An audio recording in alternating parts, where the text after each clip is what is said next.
এলাকার দখলদারিকে কেন্দ্র করে বোলপুরের পাড়ুইয়ে বিষ্ণুখণ্ডা গ্রামে তৃণমূল কংগ্রেসের দুই গোষ্ঠীর মধ্যে সংঘর্ষের খবর পাওয়া যাচ্ছে। লাঠি, লোহার রড, বাঁশ দিয়ে একে অপরের ওপর হামলার অভিযোগ। সংঘর্ষে 10 থেকে 12 জন ইতিমধ্যেই জখম হয়েছেন বলে জানা যাচ্ছে। তাদের চিকিৎসার জন্য নিয়ে যাওয়া হয় বোলপুর মহকুমা হাসপাতালে। আমার সহকর্মী হিমাদ্রি এই মুহূর্তে রয়েছেন। হিমাদ্রি, ভোট পরবর্তী হিংসা নানান ছবি আমরা দেখছি এবং সেখানে এক রাজনৈতিক দল অন্য রাজনৈতিক দলের উপর হামলা চালাচ্ছে এই অভিযোগও এসছে, কিন্তু এক্ষেত্রে তৃণমূলের গোষ্ঠী কোন দল প্রকাশ্যে এইভাবে মারামারি, কি নিয়ে সমস্যা হয়েছিল তাদের মধ্যে? দেখো, স্থানীয় সূত্রে যেটা জানা যাচ্ছে, তৃণমূলের দুই গোষ্ঠীর মধ্যে সংঘর্ষ।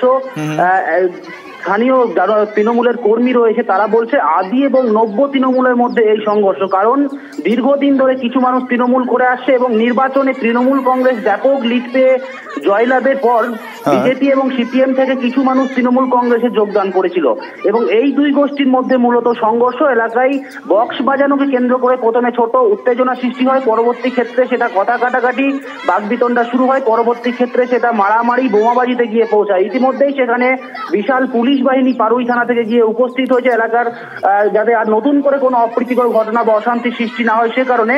পাশাপাশি 10 থেকে 12 জন ব্যক্তি কিন্তু ইতিমধ্যেই জখম হয়েছে, তাদেরকে বোলপুরের সিয়ান হাসপাতালে ভর্তি করা হয়েছে এবং স্থানীয় হাসপাতালেও ভর্তি করে রাখা হয়েছে। সব মিলিয়ে কিন্তু এই মুহূর্তে ব্যাপক উত্তেজনা ওই গ্রামে, কারণ আমরা দেখেছি এর আগে পাড়ুই বিভিন্ন সময় উত্তেজনা পূর্বক একটা এলাকায় পরিণত হয়ে থাকতো, কারণ বোমাবাজি লাগাতার সেখানে কন্টিনিউ হয়েই থাকতো। সেই জায়গাতে আপাতত হলেও ফের যে নতুন করে এই তৃণমূলের গোষ্ঠীদ্বন্দ্বের কারণে বোমাবাজি মারধর, তা কিন্তু নতুন করে প্রশাসনকে যেমন চাপে ফেলছে, পাশাপাশি শাসক দলকেও চাপে রাখবে। বেশ, ধন্যবাদ হিমাদ্রি। অন্যদিকে কলকাতা হাইকোর্টে ভোট পরবর্তী হিংসা মামলা, রাজ্যের দেওয়া রিপোর্টেই উল্লেখ হিংসার অভিযোগে 107টি এফআইআর নথিভুক্ত হয়েছে। এর অর্থ রাজ্য স্বীকার করে নিচ্ছে ভোট পরবর্তী হিংসা হয়েছে। আদালতের দাবি মামলাকারী আইনজীবীর।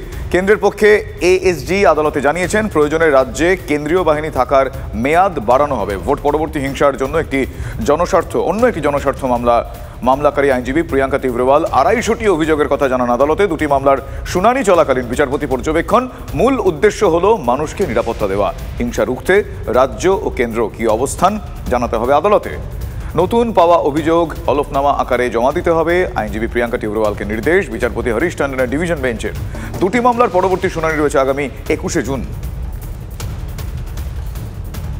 কেন্দ্রীয় সরকারের তরফ থেকে আদালতকে জানানো হয়েছে যে আদালত যদি মনে করে এফিডেভিট দেখে সমস্ত কিছু দেখে যে বাহিনী এখানে আরও রিটেন করা দরকার, তাহলে কেন্দ্রীয় সরকার সেই মতোই কোর্টের নির্দেশ অনুযায়ী অ্যাক্ট করবে। তো আদালত তাতে বলেছে কেন্দ্রীয় সরকারকেও তথা রাজ্য সরকারকেও সমস্ত ডকুমেন্ট দেখে একটি সিদ্ধান্তে পৌঁছতে, যে কোথায় কোথায় ঝামেলা হচ্ছে, আর কেন্দ্রীয় সরকারের মতামতটি আরও স্পেসিফিকভাবে জানতে চাওয়া হয়েছে। তো 21 তারিখে মামলাটি আবার রাখা হয়েছে। কোর্টকে আমি জানিয়েছি যে আমার হাতে মিনিমাম যে লিস্ট আছে সেখানে 250 নাম আছে। তারা এখানে কলকাতায় বাসাবাস করছে, যেহেতু তাদেরকে বাড়ি থেকে তাড়িয়ে দিয়েছে। তো সেই লিস্টের ডিটেলগুলো কোর্ট আমাকে বলেছে যে একটা সাপ্লিমেন্টারি অ্যাফিডেভিটের মাধ্যমে আপনি সমস্ত ডিটেলগুলো এখানে ফাইল করুন। যে যে কমপ্লেন ওখানে দিয়েছেন ইমেল আইডিতে সেইটাও জিজ্ঞেস করেছে। তো সেখানে আমি জানিয়েছি যে থানাগুলোতে অনেকগুলো কমপ্লেন এরা দিয়েছে কিন্তু এফআইআর হয়নি।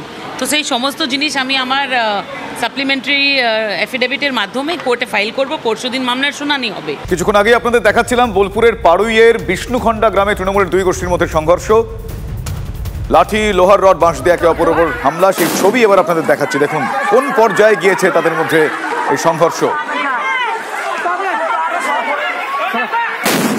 রীতিমতো বোমা ছোড়া হচ্ছে সেখানে, রীতিমতো বোমাবাজি চলছে সেখানে। দেখুন সেই ছবি, বিষ্ণুখণ্ডা গ্রামে দুই গোষ্ঠীর মধ্যে সংঘর্ষ, বোমাবাজি চলছে সেখানে, মুহুর্মুহু বোম পড়ছে।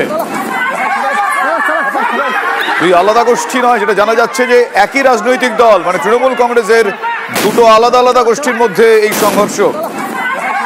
এবং কিছুক্ষণ আগে আমার সহকর্মীর সঙ্গে যখন কথা হচ্ছিল তিনি জানালেন যে যেটা এখনো পর্যন্ত জানতে পারা যাচ্ছে, তৃণমূল কংগ্রেসের আদি বনাম নব্যর দ্বন্দ্ব, সেই দ্বন্দ্বের একটা অন্যরকম বহিঃপ্রকাশ এই ছবি। তৃণমূল কংগ্রেসের আদি গোষ্ঠীর সঙ্গে নব্য গোষ্ঠীর কোনো এক বিষয় নিয়ে বিবাদ বিতণ্ডা, এবং সেই বিবাদের বহিঃপ্রকাশ হচ্ছে এই রকম বোমাবাজি সংঘর্ষ। ইতিমধ্যেই 12 থেকে 15 জন জখম হয়েছেন বলে আমরা খবর পাচ্ছি।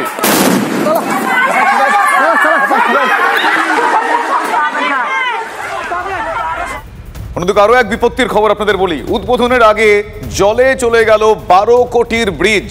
বিহারের অররিয়া জেলায় হুড়মুড়িয়ে ভেঙে পড়ল নির্মীয়মান এই ব্রিজ। দেখুন সেই ছবি। সেতুটি নির্মাণের জন্য খরচ হয়েছে 12 কোটি টাকা। ঠিকাদার সংস্থার গাফিলতিতেই এই ব্রিজটি ভেঙে পড়ে। স্থানীয় বাসিন্দারা এমনটাই বলছে। নিম্নমানের সামগ্রী দিয়ে ব্রিজ তৈরি হয়েছিল, এমনটাই স্থানীয় মানুষজনের দাবি। উদ্বোধনের আগেই ভেঙে পড়ল ব্রিজ। নির্মীয়মান এই ব্রিজ 12 কোটি টাকা ইতিমধ্যেই খরচ হয়ে গিয়েছিল বিহারের অররিয়া জেলায়। স্থানীয় বাসিন্দাদের অভিযোগ যে নিম্নমানের সামগ্রী দিয়ে এই ব্রিজ তৈরি করা হয়েছিল, যে কারণে ব্রিজ ভেঙে পড়ে। তারা ঠিকাদার সংস্থার দিকে অভিযোগের আঙুল তুলেছেন।